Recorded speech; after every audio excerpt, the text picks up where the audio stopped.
Hints and tips, hints and tips, tips and tips, hints and tips, hints and tips of Pakistan travel.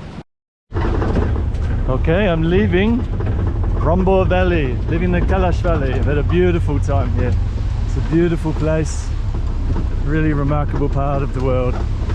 So yeah, sad to say goodbye to it. And I'm going to head down into the hot, steamy lowlands of Chitral and then Islamabad. Maybe by tomorrow, I'm not sure. But not for the first time in my life, I'm riding in the back of a police wagon.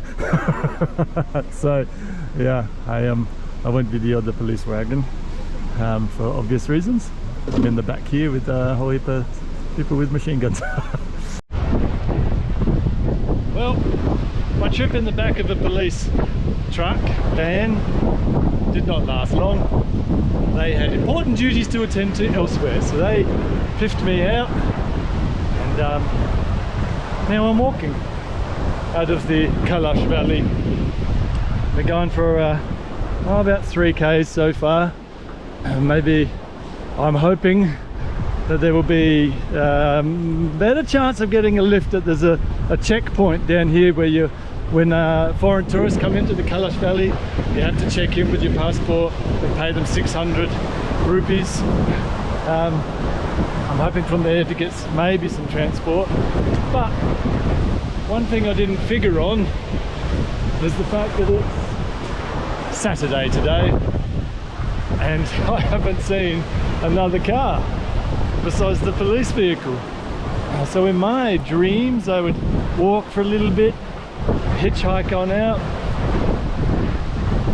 Seems I'm going to be walking for a long way because Chitral was, oh man, that's way too far to walk. I won't be walking that. But so anyway, I'm hoping that good deeds of the past and the kind disposition right now will get me a long way.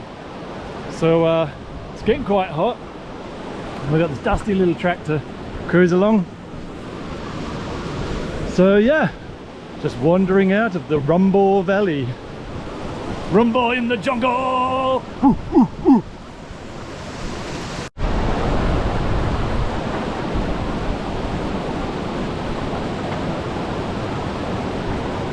There's a Kalash family up ahead here, all doing their little pilgrimage down the valley.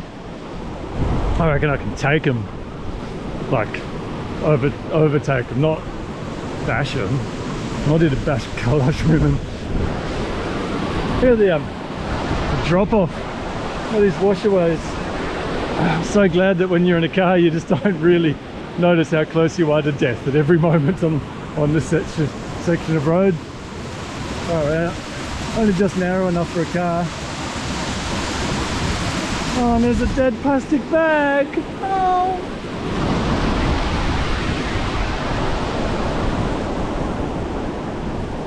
Absolutely smashed them. Oh, they weren't even walking. It's like they were standing still. I'm a lean, unclean pedestrian machine. Do you guys want to know a little statistic about my walk so far? Yes! Oh, good. Currently, I'm walking at a pace, walking with full pack, got all my kit on, at an average speed of 11 kilometers an hour. 11! Something like that. That's bloody good going. Onwards to the future. Onwards, Christian soldiers. Probably shouldn't be singing that song in an ethnic minority group on the border of Afghanistan. Onwards, Kalash people and your lovely Muslim friends. That's better. That was pleasant. I just had, there was a little police checkpoint. Well, not a checkpoint, it's just a little outstation of them, all just sitting around, all having cups of Fanta and cake. Oh la la, what a treat. So they beckoned me over and poured me a glass of Fanta. Oh, so cold. It's what I've been dreaming of while on this trail. and some delicious sponge cake, and all wondering, kind of what I'm wondering, where is your car and why the hell are you walking? To which I did not have a good answer, except for incompetence and poor planning,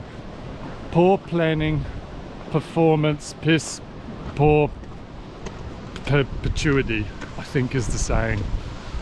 Prove me wrong, people, prove me wrong.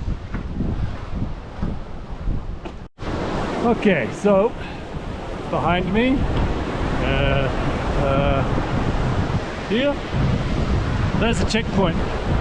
When you cross over this bridge, coming up from Aum, that road goes to Bombaret, that one to Rumbor, and you'll go there, pay your 600, which goes to the upkeep of the villages. I just had to go through another checkpoint just here. Make sure that everything is in order. Here's a good point. Here's a good tip for anybody traveling Pakistan. Get a whole heap of photocopies, double-sided. One side, a scan of your passport, and on the other side, a scan of your Pakistan visa.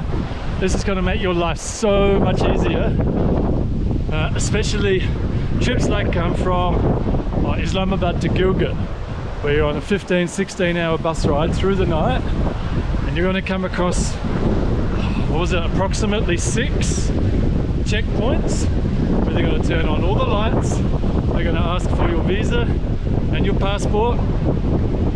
If you have both of all of these just on, front to back on the photocopy, then just give them to your bus driver. Give your bus driver about 8 copies of it. He'll probably ask you at the beginning of the trip anyway, but just get a little plastic sleeve, give it to him. That way they don't have to come and wake you up in the middle of the night multiple times for it. Then when they come in to do their check, you just hand it over.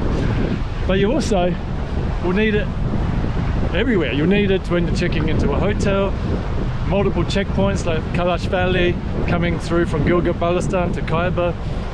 You're going to need this photocopy. It makes their life a lot easier because they'll want to either see your passport, they try to take a photo of it, take a photo of your visa. But if you can produce it to them on one bit of paper, hand it to them, and they're like, okay, bye. And it makes it so much quicker for everybody. I printed out 30 of them, and I've been getting through them. You're just like, here you go, keep it. Here you go, but just now I'm getting down on that, so I'd suggest printing out 20 or 30 of them. You'll be surprised how many you have to hand out to people. So anyway, that's that little story on hints and tips, hints and tips, tips and tips, hints and tips, hints and tips of Pakistan travel. Whoa, yeah. So a little bit about, I guess, the feelings of people in the Kalash Valley. I was talking to a nice young man yesterday in Bombaret. Had very strong opinions about the demise of the Kalash culture and the reasons behind it. And he was saying that a lot of the properties in Kalash are traditionally owned by Kalash people, but people from down south, meaning Islamabad, Lahore, people with a bit of money, and they're all Muslim down there obviously, coming up here because they like it, it's cooler, they come here for their holidays, whatever, but they also see business opportunity. They're buying out a lot of these poor people who've had this land, sort of handed through from generations, coming in, buying their land off of them, putting on a hotel or a shop or whatever, and then employing the landowners for like cleaning the dishes or whatever. The erstwhile landowners, the erstwhile lords of their land. And with that, the Kalash culture, especially in Bombaret village, is very rapidly being eroded. Luckily, it seems so far not really happening in Rumbor, and you hope they won't. But he was exceptionally upset with the hello, how are you? Hello. Exceptionally upset with the Pakistan government, who are not having a governing body on protecting the culture of the Kalash people and having I don't know, limitations on what foreign investment can do, things like that. And it's probably a little bit too late for Bumbarut. That race has been run, but it's not too late for the Pakistan government to step into Barir and to Rumbor and say no more foreign investment. And not foreign, sorry, that's probably the wrong term. No more domestic investment from outsiders. The government needs to prop the Kalash culture up. I don't know, maybe the government don't want to. Another thing that was of note, I was talking to somebody about, they were saying that it used to be probably pre-Instagram, let's say,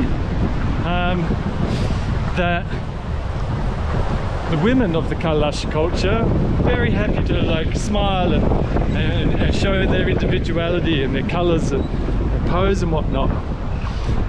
But now you cannot. I don't like to video people anyway, but you would see them. They'd see you from a long way away, and they would turn away from the camera and scuttle off and hide. And they're really hiding their faces. And the fellow I was talking to was saying this is coming from people down in the southern lands of Pakistan, and absolutely harassing and hoarding, like trying to get photos of them. And he didn't quite understand the impact of it. Like, he was like, I don't know why the women, you know, yeah, they get surrounded by 30 people taking photos and they cover up. And I was like, I understand, because I've had that nearly every single day of the last 2.5 months of my travel through Bangladesh, and especially India. My God, and to a lesser extent Pakistan. But if you're dealing with that every single day en masse, and I would get the shits on with it as well. And people, and I was just like, just don't take my photo. I don't want it taken. And I would start, and I was doing it up in the Hunza Valley. I could see that people were trying to covertly video and photograph me. I knew it was happening. I'm not bloody stupid. And I would go stand up and like stand behind a pole or hide behind a door or something. And it sounds so bizarre and odd, but you get the shits on it with it, until the point you don't want anyone to take a photo of you at all. And so I get what these Kalash women are going through. They've been treated like this novelty and absolutely harassed to get pictures for Instagram or whatever, for the very same reasons that all these people are taking photos of me, novelty, in this part of the world. And I get the shits on with it as well. So I can't blame the Kalash women. There's a bit of a shame, because they do have beautiful faces, and yep, just engage them in a conversation. How's that for a freaking idea? How about the Kalash women, and I'm not the only white tourist that I've spoken to since being here that has just absolutely had it with it. How about you talk to somebody first? Engage in a conversation with them before you stick a bloody camera in their face. Oh Lord, doesn't take much, does it? Hello my fun feathered friends. I'm here in, can you read it? Probably not. Chitral. I managed to get back here from the Kalash Valley. Yeah, I only had to walk maybe 8 kilometers, I guess. And let us take a little seat, shall we? That's bueno. About 8 k's, and then a little taxi, shared taxi thing rocked up, so I jumped into that. Happy days. Got me here and got them to drop me off at the main bus, well, not the main bus terminal, the bus terminal for the one and only luxury bus, the Hindu Kush Express, which runs from Chitral to Islamabad and vice versa. Unfortunately for me, it is the festival, the Islamic festival of Eid. I think I'm saying that wrong. Eid? Eid. Anyway, they all eat during Eid. And it's about 3 days of, well, them eating and me not being able to get anywhere. So I'm here. Let me show you the bus terminal because it's pretty cool. They only just started this pretty recently. Otherwise, you've had to take a local bus. you know, just squashed in with a million other people, no aircon, anything like that. This is the one and only luxury liner. Only works if it's going, which it's not. It's not going anywhere for 3 days, and nothing is going anywhere for a couple of days. Here's the bus terminal anyway. In the future, for any of you little travellers out there, explorers amongst you, come to this little place, buy your ticket right here, and then right opposite it is the hotel where I'm staying in. It's just out of Chitral, a couple of kilometres out, so I'm not really in walking distance, but well, I am, but I can't be stuffed. This is the hotel. Actually, probably the nicest hotel I've stayed in all of my time in Pakistan. So that's saying something, is it? I haven't actually had a lot of luxury most of my time in Pakistan, but I'm not here for that. These are the buses, all parked up and nowhere to go. So I'm trying to get to Islamabad. I cannot get there. There are no flights for 2 days, and there's no luxury buses for 3 days. All there is the doodad, the old school local buses which go overnight. They leave about 7 p.m. It's my understanding, take about probably 12 hours. So I've just walked into the shade. Let's not do that. So I'm trying to work out, because my time in Pakistan's drawing to a close. It's been a wonderful time. Unfortunately, I cannot get out. Can't get out of Chitral. So trying to get there, gonna have to suss this one out. Then I get to Islamabad and it's on to the next destination. Ooh, where is that? Well, you have to keep watching to find out.